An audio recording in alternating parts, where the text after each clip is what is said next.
Now, to discuss the massive floods in Pakistan, which have displaced over 33 million people, we're going to talk to Javed Rana, who's a journalist and joins us from Islamabad.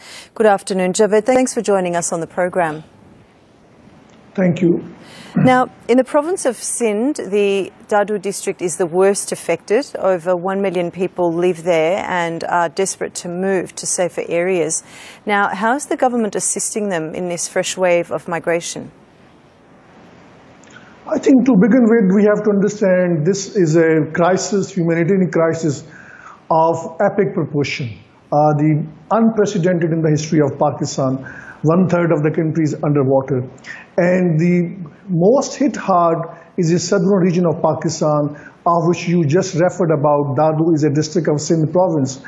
So the point is that all the water, flood water from the northwest of Pakistan and from the southwest of Pakistan, it simply slide down to the Sindh province before it ends up in the Arabian Sea. So we have seen that the kind of crisis that has been created by the flood is not only being unprecedented, but also it requires an unprecedented help from the friendly countries, and more importantly from different organizations inside Pakistan. So far, we have seen that Pakistan military, the provincial government, federal government, and more importantly, the social network that Pakistan has. It's a huge social network that Pakistan has. There are social organizations which have been working in Pakistan. Jamaat-e-Islami, one of the opposition party, it has the biggest network of humanitarian help. And I think they are all active in that part of the region. But certainly the role of Pakistan Navy is they are leading it because people have been caught up there in the areas where only Navy can reach. They have the resources. They've been trying to help out people. But given the fact that this is a crisis of an epic proportion, certainly the authorities have not been able to reach everybody who's affected. But so far as we speak, the different NGOs, they are reporting that still the authorities, both social network of Pakistan and the government, they have not been able to reach people beyond 10% in terms of the help that they need. So the 90% people in Pakistan, they still need help. We have to understand there are 33 million people. This is a huge population which has been affected in the southwest, northwest, and the southern province of Pakistan. And there are over 1 million houses, much of them the mud dwelling structure that has collapsed. 0.7 million domestic animals, they have perished.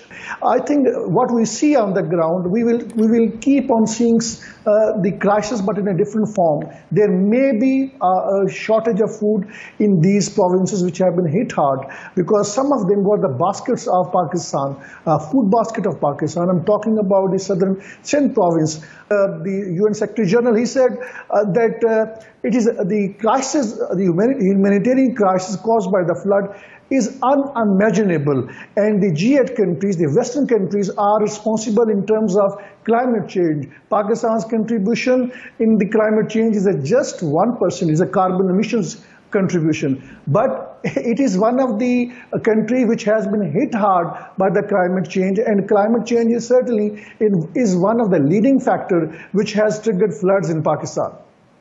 Now, Javed, we've spoken to people like yourself before, analysts and journalists as well, about that crisis that's being faced by the country. And what we were told was that a lot of the help was coming from the people. So locals were helping those that they could. There was a very strong sense of solidarity there, because you did say that 90% of the people are yet to be reached by NGOs and government bodies as well.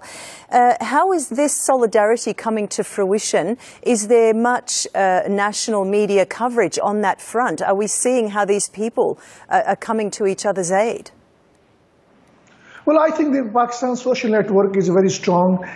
When it comes to the individual philanthropy, Pakistan is one of the leading countries in the world where people, they are so generous. So social network is there, they are trying to reach, but at the same time, again, we have to understand the people who are caught up in the flood and the people cannot reach there. This is a problematic area, particularly in Sindh. The most active part in flood relief operation are the common people of Pakistan. This is a reality. I mean, yes, there is a brotherly help coming from the friendly countries like Turkey.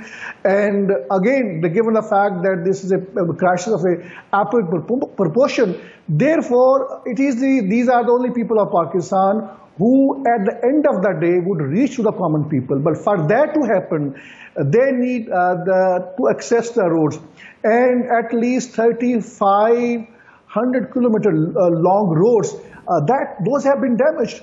Hundreds of the bridges have damaged. So this means that the people in Pakistan, they are hugely dependent onto the Pakistan Navy, onto Pakistan military to set up the temporary bridges and to get their help in terms of the boats, so that they can reach them. They are reaching them at their level.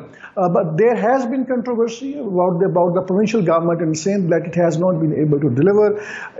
Somehow or the other in Pakistan's deep internal politics, its image has been tarnished with the misgovernance, with the corruption charges.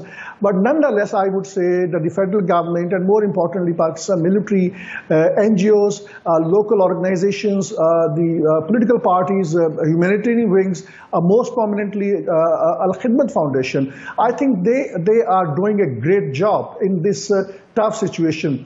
Pakistan's media is partly focused on the flood relief operation, and then there is a politics. The government is more focused on making to politically sideline the opposition leader Imran Khan, and Imran Khan is also at the heart of the controversy that at the same time he's holding public rallies despite the fact that there has been flood. But again, the governments had also their public rallies because they know the general elections are around the corners, maybe within the next couple of months. So it's a kind of a mix-up scenario that is emerging in Pakistan, where the politics has also played a very negative role, the dirty internal politics. The government just last night, I think they did not allow the opposition leader. His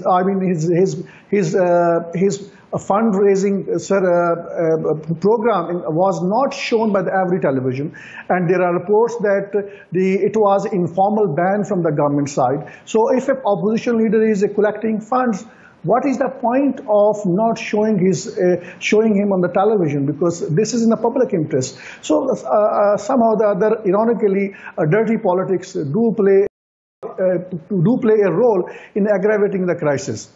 Okay.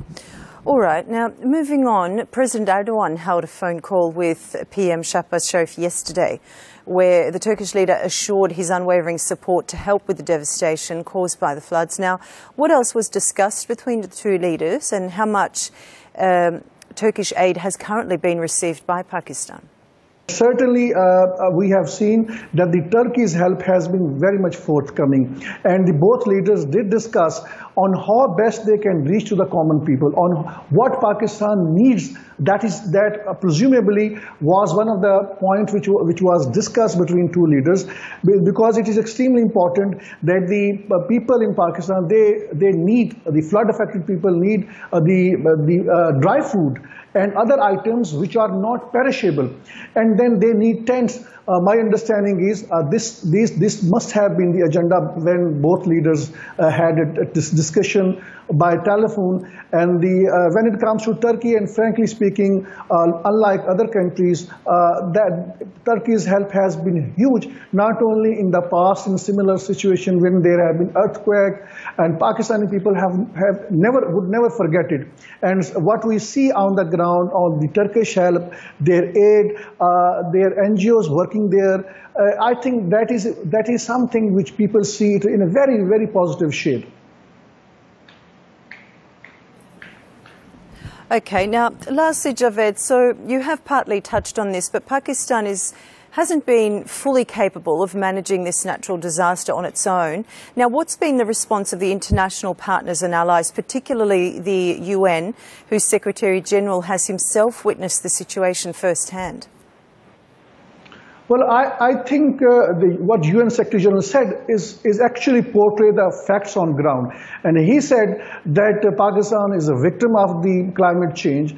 Pakistan's contribution is just hardly 1%, while the countries like G8 countries, they are the responsible, and they should help Pakistan. He has launched a massive appeal, and he has gone to the extent that the international community must consider it. The donor agencies must consider it to write off Pakistan's debt. And Pakistan, though the debt that Pakistan is supposed to pay to the international donor agencies, that should be diverted to these areas, because the crisis is huge, and also to rehabilitate these people, because there are tens of billions of US dollars which are required to rehabilitate these people. And we have heard from the provincial government, they are saying that it will take at least 3 to 6 months to dry up this water, this flood water in the southern Sindh province. So this means this humanitarian crisis is going to linger on, and the help from which is coming from the Western countries, that is frankly is very meager, and Pakistan needs much more, because the Western countries are particularly responsible in a manner that nobody witnesses. But the fact of the matter is that the climate change has triggered this crisis. These mountains northwest of Pakistan, the mountains, the hills, the ice started melting down in March, which is a generally kind of a spring weather. Then there was no point.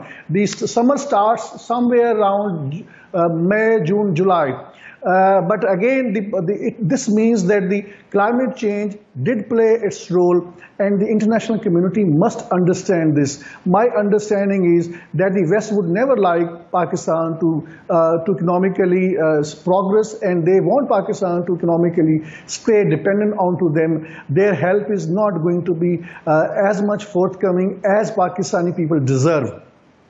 Okay, Javed, thank you so much for joining us on the program. We appreciate your time and analysis there.